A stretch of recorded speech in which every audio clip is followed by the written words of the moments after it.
जय श्रीराम. श्री समर्थ सद्गुरू ब्रह्मचैतन्य महाराज गोंदवलेकर यांची प्रवचन. 7 जुलै. आजचा विषय मूल होऊन भगवंतापाशी जावे. या जगात कर्माशिवाय कोण राहतो? पण कर्म यथासांग होत नाही. याचे कारण आपण कर्म कशा करता करतो याची जाणीवच होत नाही आपल्याला. अधिष्ठानाशिवाय कर्म साधत नाही. मालक पाठीशी असला की कर्म करण्याला जोर येतो. काही चांगली कर्ममार्गी माणसे भक्तिमार्गी लोकांना नावे ठेवतात. भक्तिभावाने जो राहतो तो दुसऱ्याला नावे ठेवीत नाही. मी कोण हे जाणायला ज्ञान आणि भक्ती लागतेच. तसेच ब्रह्म सत्यम जगन मिथ्या म्हटले तरी त्याचा अनुभव येण्यासाठी कर्म करावेच लागते. उपासना भगवंताला ओळखून करावी.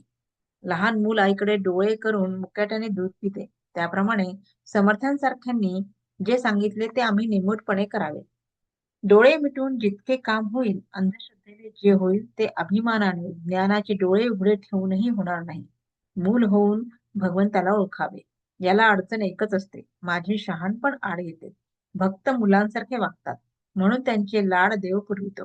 कुणी असे म्हणतील की भगवंताची आणि आमची ओळख नाही, तर त्याची आम्ही कशी पूजा करावी? त्याला ओळखल्याशिवाय मी भजन करणार नाही, हे म्हणणे वेडेपणाचेच आहे. भगवंताला पुष्कळ मार्गाने ओळखता येईल. पांडुरंगाकडे जाण्यासाठी काही मार्ग अधिक आक्रमणे जरूर आहे. संतांनी अखंड जागृत राहण्याचा मार्ग सांगितला. तो असा की देहाने प्रपंच करा, पण मन भगवंताच्या ठिकाणी अर्पण करा. मन भगवंताच्या ठिकाणी स्थिर झाल्याशिवाय इतर काहीही करून उपयोग नाही. ध्येय सत्य असल्याखेरीज चित्ताची स्थिरता होत नाही. पण सत्य अशा ध्येयावर अगोदर पूर्ण श्रद्धा पाहिजे. प्रपंचात जशी प्रेमाची गरज आहे तशी परमार्थात श्रद्धा पाहिजे. देव माझा आहे असे म्हणण्याऐवजी मी देवाचा आहे असे म्हणावे, म्हणजे श्रद्धा उत्पन्न होते. समुद्राचा तरंग असतो, तरंगाचा समुद्र असतो असे नव्हे. साधनात निश्चितपणा असेल तर त्यात समाधान आहे. म्हणून साधन श्रद्धेने करीत जावे. जशी श्रद्धा तशी फळे. आपण भगवंताच्या स्मरणात निर्धास्त असावे. प्रपंचात कधीच धीर सोडू नये. ज्याप्रमाणे मुंग्यांची राणी जागेवरून हलवली की तिच्या मागे असणाऱ्या हजारो मुंग्या तिच्याबरोबर नाहीशा होतात, त्याप्रमाणे एक देहबुद्धी काढून टाकली की आपल्या मनात उठणारे हजारो संकल्प नाहीसे होतात.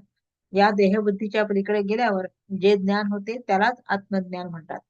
असे आत्मज्ञान झाल्यावर जे पूर्ण समाधान मिळते तेच खरे भगवंताचे दर्शन होय. बोधवाक्य. भक्ती मार्ग हा प्रेमाचा मार्ग आहे. प्रपंचाकडचे प्रेम भगवंताकडे वळविले की भक्ती करता येते. जय श्रीराम.